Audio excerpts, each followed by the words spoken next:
We've seen intimidation of our own MPs. We've seen hacking of British and other international business by China commercial interests.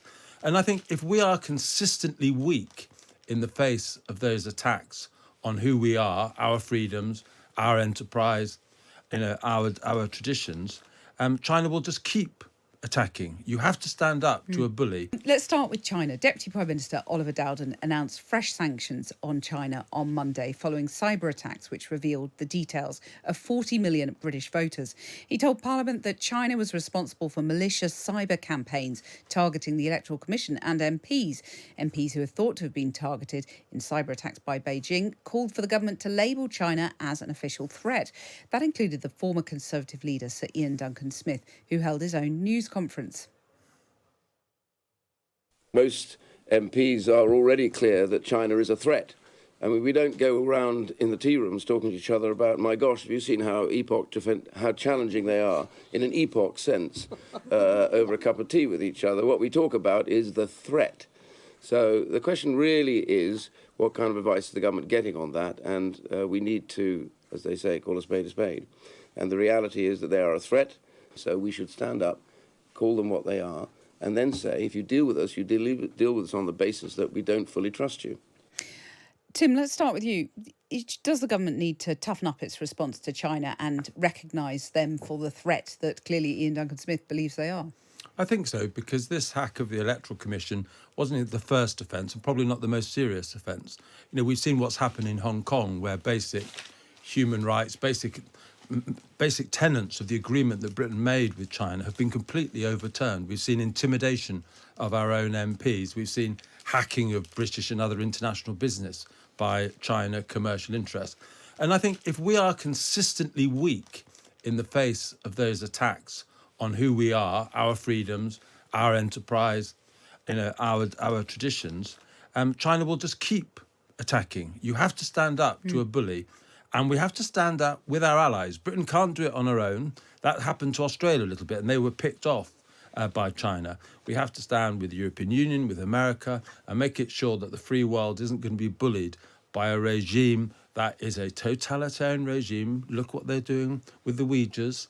They are not a friendly power. Well, I just picked up my copy of today's Times because on the front page, a Chinese tech firm has sealed a deal with the Science and Technology Facilities Council, and it's going to install a Lenovo supercomputer at its site in Cheshire. I mean, isn't the Electoral Commission hack sort of missing the point? There's far bigger concerns going on here. Yeah, well, I think because of previous controversies with allegations that Russia had hacked the American elections, our democracy, our elections are incredibly important to us. And I think that perhaps has a resonance with people beyond some of the more commercial and military attacks on us that they make. But the involvement, I think, which you're hinting at, the Chinese technological grip on a lot of our daily lives. There was that fun Mac cartoon earlier this week where someone said, I parked my Chinese electric car around the corner so they don't know where I live. It's that sense that any continued or further dependence on Chinese technology could really compromise our basic liberties. We've got to draw a line in the sand somewhere. Rachel, isn't it too late that we're so embedded? You know, I talked about that deal that Lenovo have just done, but we're so embedded as a nation and our trade depends on China that it's sort of too late to call a spade, as Ian Duncan-Smith is suggesting. Well, you could say that the best moment to extricate ourselves from Chinese technology and Chinese investment was probably 10 years ago, and the second best time is now. And that is certainly what a number of MPs, particularly Conservative MPs, are calling for, that we take this seriously and we start taking the steps now to slowly begin the process of untangling our economy from Chinese investment, although it really is all about money. It was about money in the David Cameron, George Osborne era, where they were talking about the golden era of UK-Chinese relations, Chinese investment in everything from, nuclear power stations to 5G and the energy grid and all things like that. So, yes, it is a process, and it is a process that I think increasingly MPs across the political spectrum are waking up to. But if it were really easy to just turn off the China money tap, then I imagine we'd be doing it by now. I think probably what is more important is that we recognize that this is going to be something that this country and a number of other countries have to do. And I don't think China is in any misapprehension that we trust them. I think everyone knows what the deal is. It's about trying to future-proof a lot of our systems and infrastructures and societal structures, everything from kind of universities to technology to power generation, trying to make sure that the decisions we make now lessen our dependence on China in the future. But when there's very little, and when we're calling for foreign investment at a time than we are, it's a big challenge. Well, you mentioned a money tap there. I want to talk about taps of a different sort, because on Wednesday, the Environment Agency broke the news that last year was the worst on record for sewage spills in England. Raw sewage discharges into rivers and seas more than doubled from 1.8 million hours in 2022 to 4 million in 2023. Now, water companies blamed it on heavy rain, but Clean Water campaigner Fergal Sharkey doesn't see it that way. This is, in reality, it is probably the lamest excuse I've heard in quite some time, and the water industries may as well now try and tell me that the dog ate their homework. That's the level of just utter nonsense that they've integrated into. That's Fergal Sharkey speaking earlier this week on Times Radio. Well, when the PR for water companies couldn't get much worse, Thames Water went further by requesting to increase bills by 40%. Michael Gove, the Community Secretary, has called the leadership of Thames Water a disgrace. Rachel, where does all this leave Thames Water and the customers who are, it's the biggest water company? Well, I'm a Thames Water customer, and I have to say, getting through to them when there's a leak that they're meant to fix is virtually impossible, as I'm discovering. So Thames Water, if you're listening, please answer some of my dozen emails that I've been sending over the last month. But essentially, this is a really a story of a very complex financial web of investors and loans and borrowing, and over the last couple of decades it really does look as though a company that didn't have any debts when it was privatized by Margaret Thatcher is now in the debt of, I think, £14 billion. It handed too much money back to shareholders, didn't it? Handed loads of money back to shareholders, and a serious lack of investment in the pipes, the tunnels, the reservoirs, all of the things that it was meant to be investing in. I have to say, I don't think we're going to get to the bottom of exactly what happened until ITV makes an expose drama about it. But something has clearly gone very, very wrong. Tim, is the government going to end up having to take control of this company? It's certainly possible, but there are big dangers in that too. We obviously have a need to re-regulate the sector in a new way because it's not working as it should. But there are reasons why Labour haven't rushed to say we want to nationalise this sector, because the reality is we know how electoral politics work. Politicians are interested in what they do having an impact on voters in a 2 or 3 years electoral cycle. The problem is they could spend billions now on our water infrastructure and the benefits wouldn't be seen for 10 years. And that's why again and again with nationalised industries, it was true of British Rail in the past, true of lots of nationalised industries. When the competition is between putting money into the front line of the National Health Service, putting money into public sector pay or benefits, politicians always choose those short-term options rather than the long-term infrastructure, which is why I think, although the system isn't ideal at the moment, keep it operated in the private sector, but regulate it better and make sure they are fully accountable for delivering that long-term investment that our Victorian infrastructure absolutely needs. Well, stay tuned, because we're going to be talking about political cronyism next. I know you'll both have lots to say on that. Let me just tell you about an amazing offer for the Times Literary Supplement at the moment. You can get your first 3 months for only £1. And the TLS, of course, is renowned for being authoritative and provocative. And every week it has reviews and essays from leading writers. So if you want to take advantage of that offer, you can visit the-tls.co.uk. Coming up at 6, we're going to be bringing you Times Radio's Daily Briefing, your essential roundup of the day's news in 15 minutes. It is 5:45 now. This is Drive on Times Radio with Kathy Newman in association with the Sunday Times Best Places to Live, sponsored by Halifax. The Story, the award-winning daily news podcast from The Times. One agenda-setting story, told in depth by experts. I'm William Hague, and on my latest episode of The Story, I've been talking to Prime Minister Rishi Sunak. It's hard to balance being a good dad and doing the job well, and obviously you have to prioritise this job because it's an important job and you're doing it on behalf of the whole country, so that's tough, but that's the job. Hear the full interview on The Story podcast, available for free on the Times Radio app or wherever you get your podcasts. Visit Times Radio on YouTube for the latest videos and interviews. At Asda, we've got Easter sorted with fresh veg for only 15p. Yep, you heard that right, 15p, as in 1-5. Featuring broccoli, carrots, string beans and swede. Perfect with your Easter roast. Stock up for this weekend. Oh, seconds for me, please. Asda, that's more like it. Selected stores online, subject to availability. Offer ends 1st of April. May exclude express and small stores. See asda.com/small stores. Say good day to great flight deals to Australia with Singapore Airlines. Explore a place where the water's warm and the welcome's even warmer, and experience Singapore Airlines' world-class hospitality, comfort and award-winning service. Fly from London Gatwick, Heathrow or Manchester to Singapore and seamlessly connect to 7 Australian gateway cities. Book your flight today at singaporeair.com/fly Australia. Come and say good day. Drive on Times Radio with Kathy Newman. We're chatting WTF with Tim Montgomerie and Rachel Cunliffe. So let's discuss that surprise Easter honours list. Businessman Mohammed Mansour, who gave £5 million to the Conservatives last year, has been awarded a knighthood, along with 4 Conservative MPs.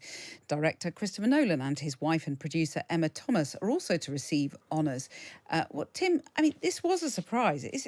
Why is it needed? Well, look. Breaking news, the Tory party's in trouble.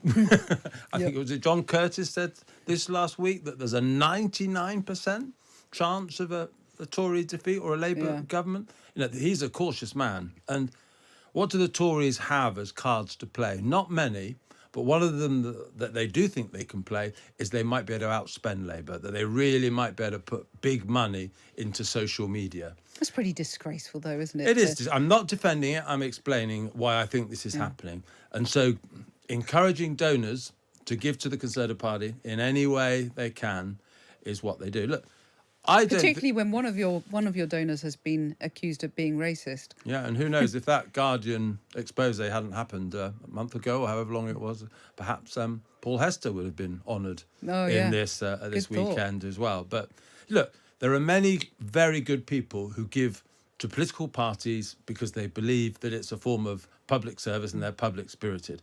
I wouldn't want all Tory donors or any political donors all to be tainted with the same brush, because we need money for our politics. But this is pretty seedy. Frank Hester, by the way. Sorry. We maligned someone called Paul Hester, who we just invented. It doesn't exist as far as we know. Rachel, it's pretty worrying for Labour, isn't it, if the Tories are potentially going to outspend in the election campaign? Well, it would be worrying if they weren't winning on so many other factors. So, yeah, this is one area where the Conservatives do have the advantage. Labour have the advantage in basically every other policy area, more trusted. Also being able to make video ads where they don't get the city that they're criticising wrong, which the Conservatives managed to do twice this week. So there's a lot going wrong in the Conservative campaign headquarters. Money probably isn't one of them. I think on the honours system in general, I mean, every time the honours list comes round, there's a new set of controversies. Obviously, Boris Johnson's list was very controversial. The fact that Liz Truss got one at all when she was only Prime Minister for 7 weeks was controversial as well. We've got people in the House of Lords, so legislators who can literally vote for life on British laws, one of whom is a Russian oligarch and sort of very controversial there as well. So I think we've got to rethink what the honours system is for. Yeah, but Rachel, Keir Starmer's going to have to appoint a whole load of new peers when he gets in. Otherwise, he won't get any of his legislation through. So the problem continues. It does continue, and there are 2 reasons why people appoint honours. One is, as you say, to give themselves an advantage in the House of Lords. The other is as a form of political control, whether it's to encourage donations, as in this case, or if you've got MPs who are being a bit difficult, you promise them a knighthood. I mean, Sir Gavin Williamson comes to mind for that one. I'm sure we could all list lots of others. And also civil servants who just at the end of their decades in post seem to get one. And I think that's very different from what most of the public think the honours system is for, which is rewarding ordinary citizens who have achieved something, for charity or have excelled to an elite level in sport or entertainment or business or anything else like that. So I think there are kind of two very different things that we're using the honours system for, and every year it continues, it gets more strained, and I think eventually it will creak under its own weight. Do you think Keir Starmer, I mean, nominally he's still in favour of House of Lords reform, is that going to appear in the manifesto, do you think, Rachel? He's not going to do it. No. Right, that's agreement on that. Let's move on to the next story. Out of fairness, then, we've just given the Tories a drubbing over this surprise Easter honours list. Let's talk about Labour now, and Angela Rayner being steadfast that she did absolutely nothing wrong when she sold her former council house. Greater Manchester Police this week announced they're reassessing their original decision not to investigate a complaint that she broke electoral law. The Conservatives have also piled on pressure for the police to investigate claims that she didn't pay capital gains tax when she sold the property. It got quite punchy when the Deputy Labour leader spoke to the BBC yesterday. If we are going to have a level playing field and we suddenly decide that Conservative ministers need to hand over their tax affairs, I'm happy to, if you show me yours and I'll show you mine. If the Deputy Chairman and the others and Rishi Sunak and, Jeremy Hunt, if they all want to say, I'll give you the last 15 years of my tax details, I'm happy to disclose all of mine as well at the same time. Well, it was a bit of a dead cat strategy, wasn't it, really? Offer up something that wasn't being asked. Tim, how much trouble do you think she's in over this? Well, look, she's a really potent politician. Tory MPs do worry about her. They know she has a connection with people. She talks in a way directly to people that few other politicians do. That's part of the reason for the pylon. But why did it take her? How long was it, Kathy, between the allegations appearing in the Mail on Sunday and her doing any interviews at all on it? She seemed to be hiding away a little bit. And even with this legal advice that Keir Starmer said his team has seen and it's all okay, why did he specifically say that he hadn't seen it? I think there's a little bit of he's leaving himself even a little bit of wiggle room so that if it still does go wrong, he can sort of distance himself from it. So I don't think she's out of the woods yet. There's something that doesn't quite smell right to me still. And colleagues of her I've spoken to, they are worried that this is going to end up potentially toppling her. Rachel, what do you think? Well, I think they're worried that, as Tim said, she's quite punchy. She's a good asset for Labour to have in interviews and on the media round. And the problem at the moment is that any time she's asked about any of Labour's policies, anytime she goes on to talk about that, people ask this question about the sale of her council house, and it's just going to carry on detracting focus. I think it's perfectly possible that she made a mistake because UK tax law is really confusing and the way we treat people as individuals versus married couples changes depending on which part of the tax system you're talking about. No one thinks that if she does owe capital gains tax, it amounts to very much money, around $1,500, 3,000. But I do think the refusal to even discuss it and to talk about what it is that she's been advised on is causing her problems. That said, I think she's absolutely right. There are a number of frontbench Conservative MPs who really don't want their tax affairs in the spotlight either. Do you think that if she said, I made a mistake, and she's sort of fessed up now, do you think she could stay in her position, Rachel? I think she probably could. I think it would have been better if she'd done that a couple of weeks ago. But I think with something like this, honesty is probably the best policy. And there are certainly a number of members of the public who would probably sympathise with the fact that it is just really confusing. Tim shaking his head. I think if she said immediately after these allegations came out, oh my goodness, I've made a mistake, I think the British people aren't unreasonable. They would have given her the benefit of the doubt. But weeks on, when she said legal and tax, that's not an option to her anymore. She has to have it absolutely watertight. So what do you conclude by the fact that she refused to release the tax advice she says she's been given? I think this story has some way to run. Rachel? I think she's making life harder for herself But I think that the Conservatives are shooting themselves in the foot so frequently that there is a fair enough chance that if you just wait, something else will grab attention on the Tory side instead. Interesting. Well, it being Good Friday, we're going to end with an Easter story, of course. NHS boss Dr. Andrew Kelso has been blasted for suggesting families should resist the urge to eat a whole egg in one go this weekend. The man in charge of hospitals in Suffolk and Essex gave the warning when writing his blog. I think it's since been taken down. But Tim, will you be scoffing a whole egg on Easter Sunday? You know, I'm really against eggs. I think they're such bad value. I am a real chocoholic. But yeah, me too. You get real, buy a bar of dairy milk, other chocolates are available, and, it's substantial. Yorkie bar? Yeah. Or, do you remember when they had that ad that you couldn't be, only men could eat Yorkie bar? That of course, that was red rag to a bull. Exactly. Yeah, I can imagine you going into the shop and buying loads of them. I used to drink Guinness. But those eggs, they're pretty thin. Lots of packaging. Hopeless. I know. So if bad quality chocolate, serious chocolate people do not eat eggs. They eat bars. I'm so with you on that. Yeah. Rachel, are you an egg eater? Yeah, I'm coming to the same conclusion from a different direction. I don't really like chocolate. Oh. What? What? Why is Rachel on this programme today? It's a disgrace. Yeah, it is. Sorry. I'm just sending a message to my team that you're never coming back. The other tradition that people do where they get just a regular egg and somehow manage to suck the insides out, I don't know how, and then paint it in beautiful ways. I did that once. I just find that a very calming, meditative thing to do. So I think that's better than just scoffing chocolate. I'm trying to remember which paper's in today, but have you seen the woman who's had a haircut made like a cream egg? No! She's had her hair dyed and the hair sort of sculpted. Oh, mad. Listeners should Google it. It's quite a sight. I always remember those cream egg stories about, ants being discovered in the middle of them, and that always put me off. Do you remember ages ago? It was a Daily Mail horror story. Oh, my goodness. But no, I agree with you completely. And it also, they're very expensive, Easter eggs, aren't they? And there's been a sort of story about shrinkflation. And talking about cream eggs again, I bought a packet of what I thought was 6. They were in a little egg carton. Yeah. And there's only 5.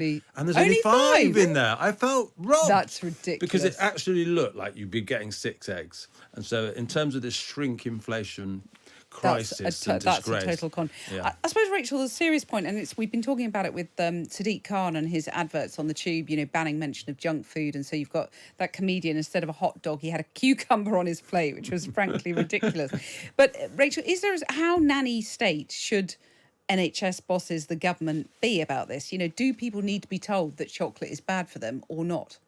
Well, it's getting a bit obsessive. I think there was an advert that was banned from the London Underground that was an advert for a play or a musical that was about a wedding that had gone wrong. And they had 2 people posing on a wedding cake, and they had to remake the advert because displaying a cake on TfL is against the rules because of junk food. Oh, so I kind of, obesity is a huge problem. I get it. I get the desire to encourage people to make healthy choices, but I think it's gone a bit far where even just the picture of cake or the picture of a piece of chocolate, we're not considered able to resist temptation. I mean, I think you're going to agree with that, aren't you, Tim? Yeah. Well, if we continue to infantilise people in the way we think they need all of their messages rationed in some way, then people will start behaving like infants. We've got to treat people. True. Oh, really? Rachel, expand. Oh, I'm talking about people listening to their music without headphones on the London Underground. Ah, now okay, you're allowed on the programme again with that view. I'm with you. You've completely. Redeemed yourself. Yeah. we're straying somewhat off topic, but I mean, if you're not going to be nanny state, then Tim, how are you going to deal with obesity? I think we have to be honest with people. I think part of it is that a lot of the warnings that we get from, for example, the health industry are apocalyptic, and we've learned recently, haven't we, that actually butter and full fat milk isn't so bad for us after all.